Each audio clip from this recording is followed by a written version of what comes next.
अरे चल, नहीं तो देर हो जाएगी, पहले ही 10 बज चुके हैं, हमें 4 घंटे लगेंगे। अलीम, तू मत पी यार, गाड़ी तुझे ही चलानी है, ताहिर गुस्से में बोल रहा था, लेकिन अयान, समीर और जियाद बार में शराब के पैक पर पैक चढ़ा रहे थे। मांगाव के उस बार में उन्हें 2 घंटे हो चुके थे। वे पांचों दिव्यागर में 2 दिन की ट्रिप के बाद पुणे लौट रहे थे। शाम 5 बजे दिव्यागर से निकलने के बाद वे मांगाव में चाय के लिए रुके थे, तब लगभग 7 बज चुके थे। लेकिन जियाद को बियर पीने की तलब लग गई और फिर उसके साथ बाकी सभी बार में घुस गए। पहले एक बियर ली, फिर दूसरी और फिर तीसरी। केवल ताहिर ही होश में था, जो बार बार समझा रहा था, भाई कल सोमवार है, काम पर जाना है। आखिरकार उन्होंने बिल चुकाया और बाहर आ गए। अयान ही इकलौता था जिसे गाड़ी चलानी आती थी, इसलिए उसका होश में रहना सभी के लिए जरूरी था। अलीम, ठीक से है ना तू? गाड़ी चला लेगा या थोड़ा रुके? जियाद ने पूछा। हाँ यार, मैं ठीक हूं, चिंता मत कर, बैठो, अयान लड़खड़ाते हुए बोला। आधे घंटे बाद ताम्हिनी घाट शुरू हुआ। अयान ने गाड़ी स्टार्ट की और वे निकल पड़े। अयान अच्छी तरह गाड़ी चला रहा था, लेकिन 2 दिन की शराब और समुद्र में मस्ती के कारण वह काफी थका हुआ था। ताम्हिनी घाट के बारे में भूत प्रेत की कहानियां और लूटपाट की घटनाएं मशहूर थी। रात के 11:30 बज चुके थे। अयान की आंखें धीरे धीरे बंद होने लगीं और एक मोड़ पर गाड़ी का कंट्रोल छूट गया। गाड़ी सड़क छोड़कर थोड़ी नीचे उतर गई, लेकिन अयान ने समय रहते ब्रेक लगा दिया और गाड़ी को साइड में रोक दिया। अलीम, क्या कर रहा है? सोते हुए चला रहा है क्या? ताहिर चिल्लाया। अब सभी गाड़ी से बाहर आ गए। हल्की हल्की बारिश हो रही थी, चारों ओर अंधेरा था और केवल चांद की हल्की रोशनी थी। समीर ने जियाद से कहा, मुझे नहीं लगता कि इस हालत में इसे गाड़ी चलाने देनी चाहिए। अरे, हम में से किसी को गाड़ी चलानी नहीं आती और इस समय यहां कहां रुकेंगे? जियाद ने कहा। तो क्या ऐसे गाड़ी चलाकर जान खतरे में डालें? मैंने पहले ही कहा था, लिमिट में पी, तुझे गाड़ी चलानी है, ताहिर गुस्से में बोला। देख, वहां रोशनी दिख रही है। समीर ने सामने की पहाड़ी के नीचे एक खंडहर जैसे घर की ओर इशारा किया। हाँ, कोई तो है वहां, जियाद बोला। मेरी मानो, यहीं रुक जाते हैं। थोड़ी देर में उतर जाएगी तो निकल जाएंगे, ताहिर ने कहा। तू पागल है क्या? ठंड लग रही है, बारिश हो रही है, ऐसे वक्त गाड़ी में बैठे रहना रिस्क है। चलो, कोई तो होगा वहां, कम से कम साथ मिल जाएगी, समीर ने समझाया। ठीक है, चलो, ताहिर तैयार हो गया। तभी अयान भी गाड़ी से बाहर आया, लेकिन उसे ठीक से चलना भी मुश्किल हो रहा था। समीर और ताहिर ने उसे सहारा देकर खंडहर की ओर चलना शुरू किया। जियाद मोबाइल का टॉर्च जलाकर आगे आगे चल रहा था। वे उस खंडहर के पास पहुंचे, लेकिन वहां कोई नहीं था। सिर्फ एक बुझती हुई आग दिखाई दे रही थी और पास में कुछ सूखी घास और लकड़ियां रखी हुई थी। इसे कहते हैं किस्मत। अलाव, सूखी घास, सब कुछ यहीं रखा है, समीर खुश होकर बोला। उसने बुझती हुई आग को फिर से जलाया और चारों लोग उस अलाव के पास बैठ गए। उस ठंडे माहौल में अलाव की गर्माहट किसी सौगात से कम नहीं थी। भाई, निकाल अपना खाना, समीर ने जियाद से कहा। जियाद ने जेब से गांजे की पुड़िया और सिगरेट का पैकेट निकाला। अरे, तुम लोग यहां भी शुरू हो गए, ताहिर ने झुंझलाकर कहा। उसे कुछ अजीब महसूस हो रहा था, लेकिन जियाद को किसकी परवाह थी। उसने गांजा सिगरेट में भरकर जॉइंट बनाया और जलाया। उसने एक कश लेकर समीर को पकड़ा दिया। मनोहर, जो एक पत्थर के सहारे बैठा था, नींद में था, लेकिन गांजे के धुएं की गंध से जाग गया। तीनों नशे में धुत होकर मस्ती करने लगे। अब ताहिर भी थोड़ा कंफर्टेबल महसूस करने लगा। वे बातें करने लगे और फिर अंताक्षरी खेलने लगे। इन पलों को कैप्चर करने के ख्याल से ताहिर ने मोबाइल का कैमरा ऑन किया और वीडियो शूटिंग करने लगा। उसने सभी के गाने गाने, नाचने और मस्ती करने के वीडियो रिकॉर्ड किए। बाहर बारिश तेज हो गई। उन्होंने वहीं एक एक कोना पकड़कर सोने का फैसला किया। रात के अंधेरे में बिजली की कड़कड़ाहट से ताहिर की नींद खुल गई। वह एक करवट से दूसरी करवट ले रहा था, लेकिन नींद नहीं आ रही थी। उसने सोचा, चलो वीडियो देख लेता हूँ। उसने मोबाइल पर शूट किया हुआ वीडियो चलाया और उसके रोंगटे खड़े हो गए, क्योंकि उस वीडियो में वे 4 लोग नहीं थे, बल्कि उनके साथ 2 महिलाएं भी थीं। हरी साड़ी पहने, माथे पर बड़ा सा कुमकुम और खुले बिखरे बाल। वे चारों के बीच में बैठी थीं, बिना किसी भावना के, बस बड़ी बड़ी आंखों से चारों को घूर रही थी और बीच बीच में कैमरे की तरफ देखकर डरावनी हंसी हंस रही थी। ताहिर के पैर कांपने लगे और वह जोर से चिल्लाया। उसकी चीख सुनकर बाकी तीनों भी जाग गए। क्या हुआ राकेश? समीर ने पूछा। कुछ मत पूछो, यहां से तुरंत निकलो। ताहिर तेजी से उठा। लेकिन हुआ क्या? अयान ने पूछा। बाद में बताऊंगा, पहले यहां से निकलो, ताहिर चिल्लाया। पराग, जियाद और अयान कुछ समझ नहीं पाए, लेकिन ताहिर की हालत देखकर बिना कुछ पूछे भागते हुए गाड़ी में जाकर बैठ गए। जैसे ही अयान ने गाड़ी स्टार्ट की, उसने महसूस किया कि उसके पैर के नीचे कुछ है। उसने झुककर देखा तो उसे एक मोबाइल जैसा कुछ मिला, जेब में रख लिया। अयान ने गाड़ी तेज भगाई। ताहिर ने पीछे मुड़कर देखा तो उसके होश उड़ गए। उनकी गाड़ी के पीछे वही 2 औरतें दौड़ रही थीं, नौवारी साड़ी पहने, खुले बाल और डरावनी आंखें। समीर और जियाद ने भी देखा तो उनकी हालत खराब हो गई। अयान, पीछे मत देख, जियाद चिल्लाया। गाड़ी तेज रफ्तार में घाट से बाहर निकल गई। आगे मुल्शी बस स्टैंड दिखाई दिया। सुबह के 5 बज चुके थे। हलचल बढ़ने लगी थी और सभी ने राहत की सांस ली। गाड़ी रोककर वे एक छोटे से होटल में गए, पानी पिया और चाय का ऑर्डर दिया। भाई, तेरा शुक्रिया, तेरी वजह से बच गए। लेकिन तुझे कैसे पता चला कि वहां कुछ अजीब है? जब तूने हमें उठाया तो वहां कोई नहीं था, अयान ने पूछा। रुको, ये देखो।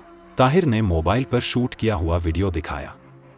वीडियो देखकर तीनों की सांसें थम गईं और उनके रोंगटे खड़े हो गए। अरे, ये क्या है भाई? समीर बोला। तुरंत डिलीट कर, ऐसी चीजें फोन में मत रख। समीर ने खुद ही वीडियो डिलीट कर दिया।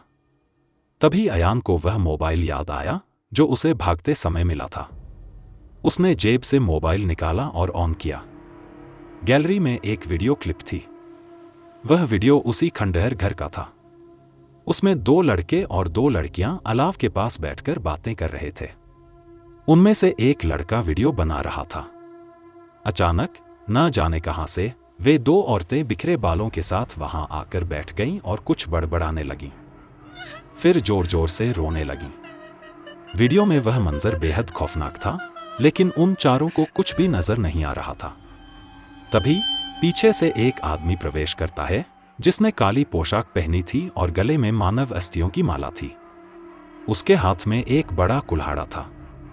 जैसे ही वह आदमी वीडियो में दिखा, वीडियो रिकॉर्ड करने वाला लड़का जोर से चिल्लाने लगा और अपने दोस्तों से जान बचाकर भागने को कहा। तभी उसका मोबाइल गिर गया और बस चीख पुकार की आवाजें ही सुनाई दे रही थी। अयान ने तुरंत वीडियो बंद कर दिया। पास खड़े वेटर ने शायद वीडियो देख लिया था। साहब, आप लोग उस जगह से जिंदा लौट आए, ये तो किस्मत की बात है। वो जगह बहुत भूतिया है, वेटर बोला। वहां क्या हुआ था? समीर ने पूछा। वेटर ने बताया, करीब 10 साल पहले वहां 2 बहनें रहती थीं, जिनके पतियों ने उन्हें छोड़ दिया था। एक दिन वहां से गुजरने वाले कुछ युवकों की बुरी नीयत उन पर पड़ गई। उन्होंने उस सुनसान जगह का फायदा उठाकर उन दोनों की इज्जत लूटी और बेरहमी से मार डाला। कुछ दिनों बाद आसपास के लोगों ने उन दोनों की आत्माओं को भटकते हुए देखा। फिर वह घर वीरान हो गया। बाद में वहां एक तांत्रिक आकर बस गया। कहते हैं कि उसने उन दोनों आत्माओं को वश में कर लिया और अमावस्या की रात वहां इंसानों की बलि दी जाती है। यह सुनकर चारों को समझ आ गया कि वे मौत के कितने करीब थे। उन्होंने तय किया कि अब कभी उस जगह नहीं जाएंगे। अयान ने बाहर निकलते ही वह मोबाइल पास की नदी में फेंक दिया। ताहिर ने छुट्टी ले ली और घर पर ही रहा। उसके माता पिता नौकरी पर चले गए। रात की घटना और थकान के कारण ताहिर को गहरी नींद आ गई। करीब 2 घंटे बाद किसी के बड़बड़ाने की आवाज से उसकी नींद खुली। उसने जैसे ही आंखें खोलीं, उसके होश उड़ गए। वही दो औरतें उसके सिरहाने बैठी थीं, कुछ बड़बड़ा रही थीं और सुबक सुबक कर रो रही थीं। ताहिर पसीने से तरबतर उठ बैठा। उसने इधर उधर देखा, घर में कोई नहीं था। थैंक गॉड, यह सिर्फ सपना था। उसने राहत की सांस ली। शाम के 4 बज रहे थे। ताहिर किचन में गया, चाय बनाई और एक कप लेकर बाहर आया। उसने मोबाइल उठाया तो नोटिफिकेशन आया, मेमोरी फुल। कैसे फुल हो गई मेमोरी? मैंने तो 4 दिन पहले ही नया मेमोरी कार्ड लगाया था, उसने सोचा। जब उसने वीडियो फोल्डर खोला तो उसमें 66 नए वीडियो थे। उसने एक वीडियो प्ले किया और उसकी सांसें थम गईं। जिस भयानक वीडियो क्लिप को उसने डिलीट किया था वह वापस आ गई थी, और वह भी 65 बार कॉपी होकर। ताहिर ने घबराकर एक एक करके वीडियो डिलीट करना शुरू किया, लेकिन जितनी बार वह डिलीट करता उतनी ही बार वे क्लिप्स फिर से सेव हो जाती। अचानक उसका मोबाइल हैंग हो गया। उसने बैटरी निकाली, मेमोरी कार्ड बाहर निकालकर तोड़ दिया और फिर मोबाइल ऑन किया। लेकिन इस बार मोबाइल के स्क्रीन सेवर पर वही 2 औरतों की तस्वीर थी। डरा हुआ ताहिर घर के लैंडलाइन से अयान को फोन करता है। अयान के भाई ने फोन उठाया। हेलो, मैं ताहिर बोल रहा हूं। अयान है क्या? अयान को क्या हो गया है? तुम लोग उस ट्रिप से लौटने के बाद से वो अजीब हरकतें कर रहा है, अकेले में बड़बड़ाता रहता है, कमरे में बंद होकर चीख रहा है, अयान का भाई बता रहा था।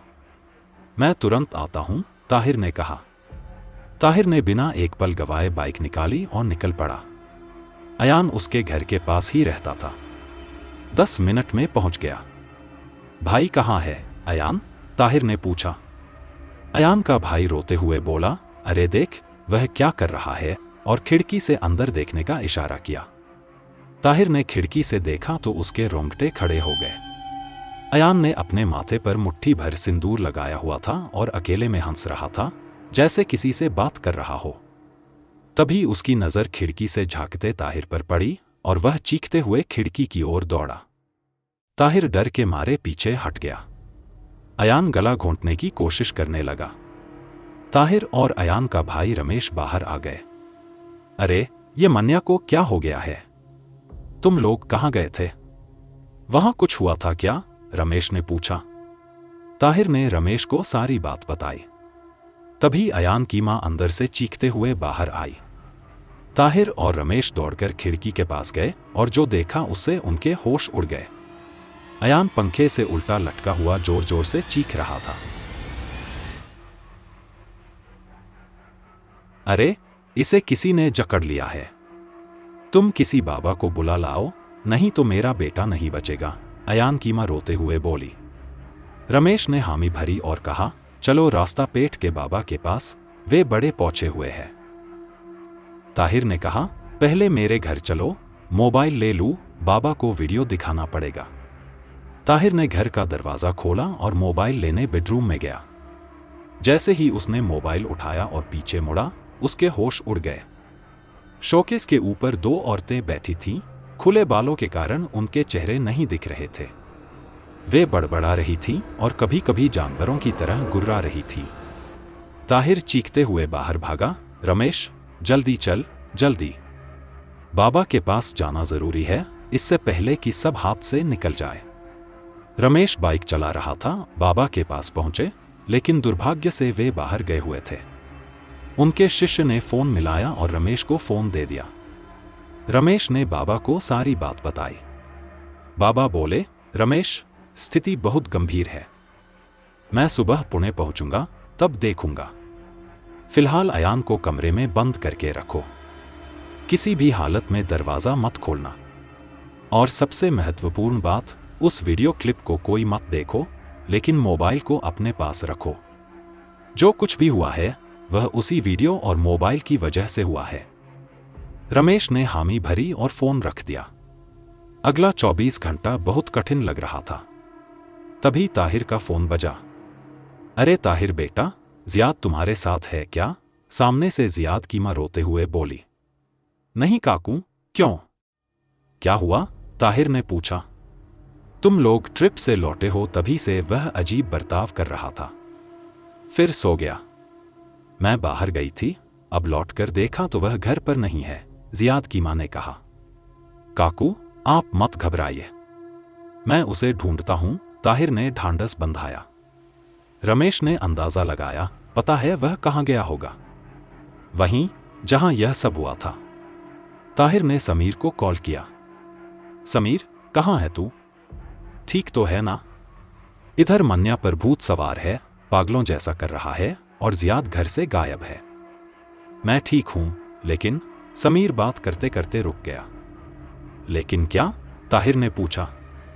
ये दोनों औरतें ठीक नहीं हैं, मेरे कंधों पर बैठकर बार बार कह रही हैं, हमारे साथ चल, हमारे साथ चल। मेरे शरीर की सारी ताकत खत्म हो गई है, समीर ने बेरुखी से कहा। समीर की बातें सुनकर ताहिर का दिल बैठ गया। ओह नो, समीर भी? ताहिर को कुछ समझ नहीं आ रहा था, लेकिन उसने खुद से पूछा, तो मैं अभी भी सामान्य कैसे हूं? अब हमें क्या करना है, ये बताओ, रमेश ने कहा।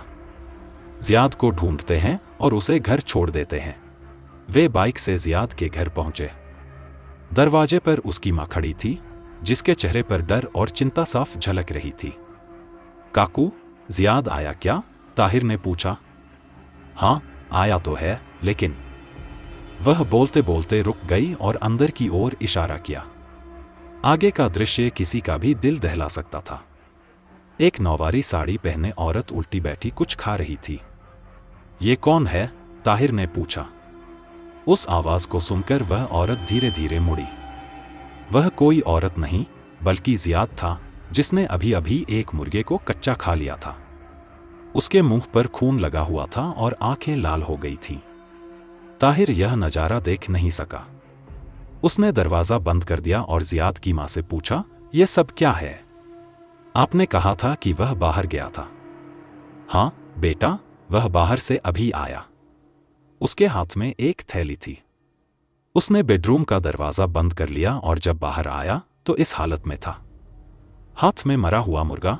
मां रोते हुए बोली, काकू आप शांत रहिए। ताहिर ने उन्हें दिलासा दिया, लेकिन बीती घटना बताने से बचा। रमेश, बाबा को फोन करो और जल्दी बुलाओ, ताहिर ने कहा। उसी वक्त बाबा का फोन रमेश को आ गया। रमेश, मैं 2 घंटे में पहुंच रहा हूं। यह बहुत भयानक मामला है, हमें रात में वहीं जाना होगा, बाबा बोले। ठीक है बाबा, रमेश ने कहा। वे लोग बाबा के आश्रम पहुंचे। बाबा के शिष्य ने सारी तैयारियां कर रखी थी। बाबा ने शिष्य को निर्देश दिया। बाबा अंदर गए और एक मोटी ग्रंथ लेकर आए। ताहिर मोबाइल दो, बाबा ने कहा। जैसे ही बाबा ने मोबाइल छुआ, वह अपने आप बंद हो गया। डरने की जरूरत नहीं, सब ठीक हो जाएगा। अब चलो, बाबा ने कहा। ताहिर, रमेश, बाबा और 2 शिष्य, कुल 5 लोग गाड़ी में बैठकर निकल पड़े। ताम्हिनी घाट शुरू हुआ तो ठंडी हवा चलने लगी। रात के 1 बज रहे थे। उनकी सीमा शुरू हो चुकी थी, क्योंकि ताहिर को अजीब अजीब आवाजें सुनाई देने लगी, चीखने की, बड़बड़ाने की। उसने कानों पर हाथ रख लिया और आंखें बंद करके सिर झुका लिया। आवाजें बंद हो गईं। धीरे धीरे उसने आंखें खोलीं तो उसके पैरों तले जमीन खिसक गई। 2 औरतें उसके बगल में बैठकर उसे बिना पलक झपकाए देख रही थी। वह चिल्लाना चाहता था, लेकिन आवाज नहीं निकली। और तभी उसकी आंखें खुली। यह सपना था, उसने खुद से कहा। उसके चेहरे के हाव भाव देखकर बाबा समझ गए। उनकी सीमा शुरू हो गई है, बाबा बोले। कुछ ही देर में वे उस भयानक खंडहरनुमा घर के सामने पहुंच गए। चारों तरफ सियारों और भेड़ियों की डरावनी आवाजें गूंज रही थी। वे गाड़ी से उतरे और धीरे धीरे उस घर की ओर बढ़ने लगे। अब सभी उस घेरे में गोलाकार बैठ गए। बाबा ने आयतें पढ़ते हुए अग्नि उत्पन्न की। उनके दाहिने ओर एक बड़ा कुरान खुला था, जिसके अनुसार बाबा आयतें पढ़ रहे थे। अब कुछ भी हो जाए, इस घेरे के बाहर कोई नहीं जाएगा। हम इसी में सुरक्षित हैं, बाबा ने कहा। धीरे धीरे वातावरण भयानक होता गया। बाबा ने ताहिर का मोबाइल यज्ञ कुंड में डाल दिया और तुरंत उससे लाल धुआं उठने लगा। अचानक चीखने चिल्लाने की आवाजें आने लगीं। सभी ने आंखें बंद कर लीं। तभी ताहिर को महसूस हुआ कि घेरे के बाहर कोई खड़ा है। उसने धीरे से आंखें खोलीं और डर के मारे कांपने लगा। दो महिलाएं उसे घेरे के बाहर आने का इशारा कर रही थीं, उसे सम्मोहित करके बाहर खींचने की कोशिश कर रही थीं। तभी बाबा ने जोर से आयतें पढ़ना शुरू कर दिया। पूरा कमरा लाल धुएं से भर गया और कुछ ही पलों में सब कुछ सामान्य हो गया। यहाँ दो महिलाओं की आत्माएं हैं जिनका अत्याचार कर हत्या की गई थी। हत्या करने वाले शराब के नशे में थे और उन्होंने मांसाहार भी किया था। इसके बाद यहाँ किसी ने शैतान की पूजा की और उन आत्माओं को वश में कर लिया। यहाँ कुल 12 बलियां दी गई हैं और वे आत्माएं अब भी यहीं भटक रही हैं, लेकिन वे हमें नुकसान नहीं पहुंचाएंगी। उस दिन तुम 4 में से 3 लोग पूरी तरह से भटक गए थे क्योंकि वे मांसाहार कर चुके थे। राकेश, तुमने मांसाहार नहीं किया था, इसलिए वे तुम्हें ज्यादा नुकसान नहीं पहुंचा सकी। जिसने भी उस वीडियो को देखा वे आत्माएं उसे पकड़ती चली गईं, बाबा ने समझाया। इतना कहते ही बाबा को पीड़ा होने लगी। उनके चेहरे और हाथों पर सुइयों की चुभन के घाव उभर आए और खून बहने लगा। पास बैठे शिष्य ने उन पर पवित्र जल छिड़का और घाव तुरंत गायब हो गए। बाबा ने जोर जोर से आयतें पढ़ना शुरू कर दिया। आयतें पढ़ते हुए उन्होंने उन पुतलियों को तबर्रुक के जल में डाल दिया। अचानक भयानक चीखें गूंजने लगीं और फिर सब कुछ शांत हो गया। बाबा ने रमेश से घर फोन कर अयान के हालचाल पूछने को कहा। अयान अब आराम से सो रहा है। सारंग और ताहिर भी ठीक हैं, खबर मिली। सभी लोग उस घर से बाहर आए और गाड़ी की ओर बढ़े। पीछे मुड़कर देखा तो वहां कुछ भी नहीं था। 2 दिन बाद आलिया और शेवंता नदी किनारे बर्तन धो रही थी। अचानक आलिया की नजर पड़ी। शेवंता, देखो मोबाइल, वह खुशी से बोली। वह फोन घर ले गई और अपने पिता के चार्जर से लगाने के बाद रसोई में चली गई। आधे घंटे बाद वापस आई तो देखा मोबाइल चार्ज हो गया था।